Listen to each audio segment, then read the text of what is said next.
Good morning, Intenders. Good morning. Welcome back to Morning Intentions. Today is Wednesday, October 15th.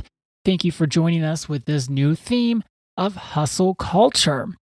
Instead of having Annette read our working definition of hustle culture, I want to bring us back to our value statement, which we shared with you yesterday as our intention. Now listen closely, because you may have gotten messages throughout your life of where your value comes from.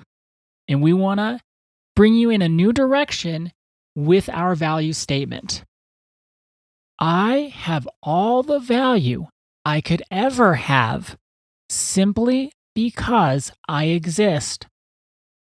I don't earn my value, achieve greater value, and my value can never be reduced or taken away. My value is inherent.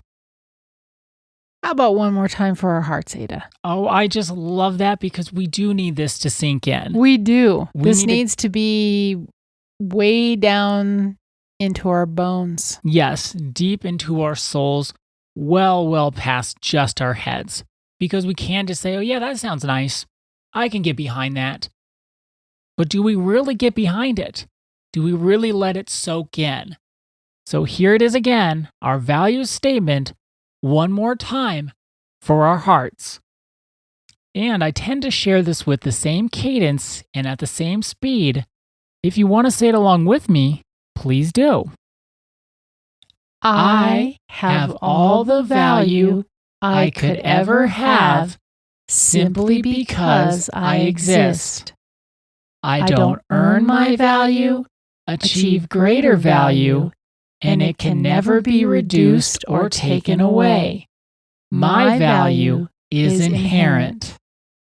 Thank you for that impromptu chorus of you value. said let join along, and I thought, well, heck, I'm going to join along. Oh, I loved that.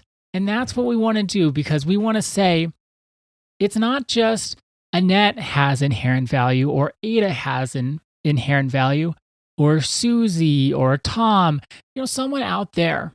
Or someone that's very wealthy has inherent value, or someone Right. that is the prettiest person that we've ever met has inherent value. We all have inherent value. Right. One of the greatest lessons that I've ever seen you receive is when it came to value. You had this idea in your mind that it was everyone but you. That everyone had value. Everyone was worthy of respect. Everyone should be treated with kindness except you. And it was this beautiful aha moment, this light bulb moment when you realized, no, it's not everyone but me. It's everyone, including me too. I was 52 years old. So just turned 64. So 12 years ago, you received that insight.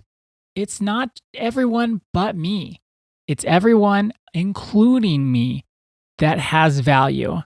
So if you're like Annette and you treat other people with respect, you treat them with kindness, and then you let people not treat you all that well, and you say, well, it's okay. It's okay. I'm not really worth much anyway. You just stop that.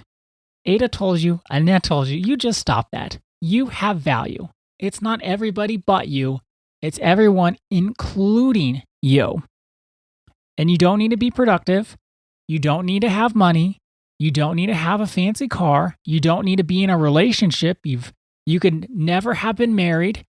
All the things that the world tells us that say you have value because, and then insert whatever message that is, you got to erase the second part of that sentence. Everything that comes after because is a lie. It ends with you have value, period. End of story. And when we can start to see that we have value, what that does, it puts us in the mindset that we deserve, and I'm using the D word right there, deserve on purpose, because it is a deserve, that we deserve to be treated with respect by others, but more than that, we deserve to treat ourselves with respect. We deserve to have people treat us with kindness. And when they don't, we can recognize hey, that wasn't right. They shouldn't treat me like that. But what happens when we think we don't have value and we fall into this hustle culture and we have to hustle for our worth and we have to do in order for other people to like us and also for ourselves to like us, we're more likely to let people treat us poorly because there's always this thing inside of us that says, well, I'm not worth that much anyway. Of course they're going to treat me bad. Of course they're going to say things about me. And those are the habits, and yes, they are just habits that we have to break. And that's what this month and this theme is all about. And if you need scientific research to back this up, scientific research shows that when we treat ourselves with kindness, with respect, when we acknowledge our own self-worth, even when we fail, we build resilience and we also build motivation. And that's important because we can get into this habit, again, Ada, I'm going to use that word, habit of thinking poorly about ourselves. And then most of us don't have much motivation when we're in that space because we just say, well, why do it anyway? So when we think about even addictive behaviors, whether we're addicted to a substance, yes, but also when we're addicted to ways of thinking. It's funny that you're bringing this to addiction, if I can interrupt you, because that was part of what was going on in my mind. And I was thinking about this last night. You sometimes say, well, my addiction is codependency. Now, I've thought about that and I've wondered, well, I don't know if I feel like I'm addicted to anything. And then here it is. What is it? I'm kind of addicted to this hustle culture stuff. Oh, gosh, yes, you are. I'm addicted. I didn't think of it like that until just this moment, but I think you are. I didn't either. I didn't think of, like I was like, I don't know if I really have an addiction to stuff. I stop and start. I circuit train. I'm kind of like a fart in a skillet. That's what I've been told. I kind of do here, there, and everything. I never really like stick with things over like too much. I go here, there. I do all that.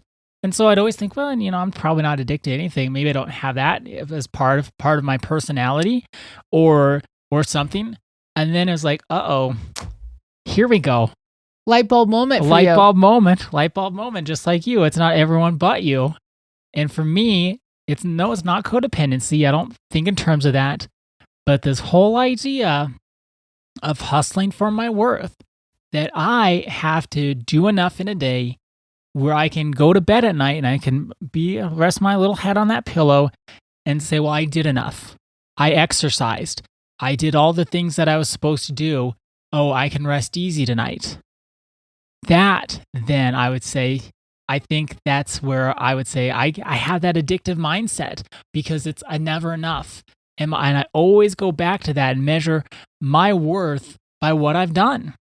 And that conditional value, conditional worth robs us of knowing, like deep inside, knowing who we are. What we're then caught up in is we create an identity about what we do.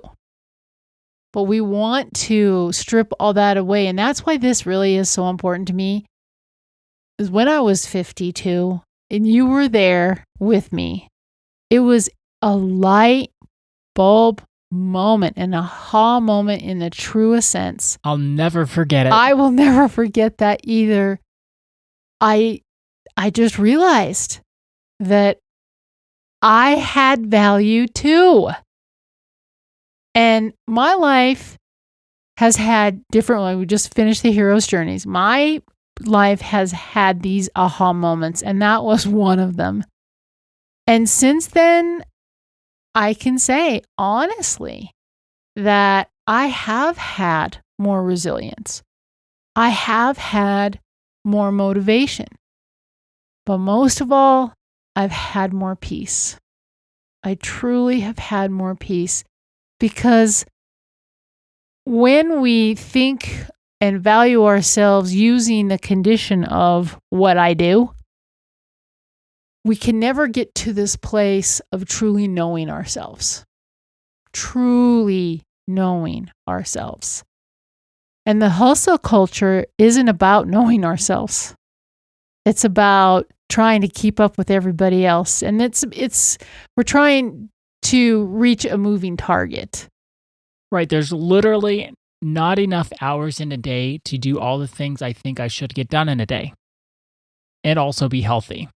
I'd literally have to stay, and I'm using literally in the most literal sense, I'd have to stay up like 23 hours a day. And that's impossible. So this is where I've struggled and I've been working at it. Did we just have a breakthrough on this podcast? I think so. I think we did. And with that, our intention for today is I will treat myself with kindness and respect even when I fail. I will treat myself with kindness and respect even when I fail. Thank you so much for joining us today. Our day is better because you are part of our day. See you tomorrow. See you then.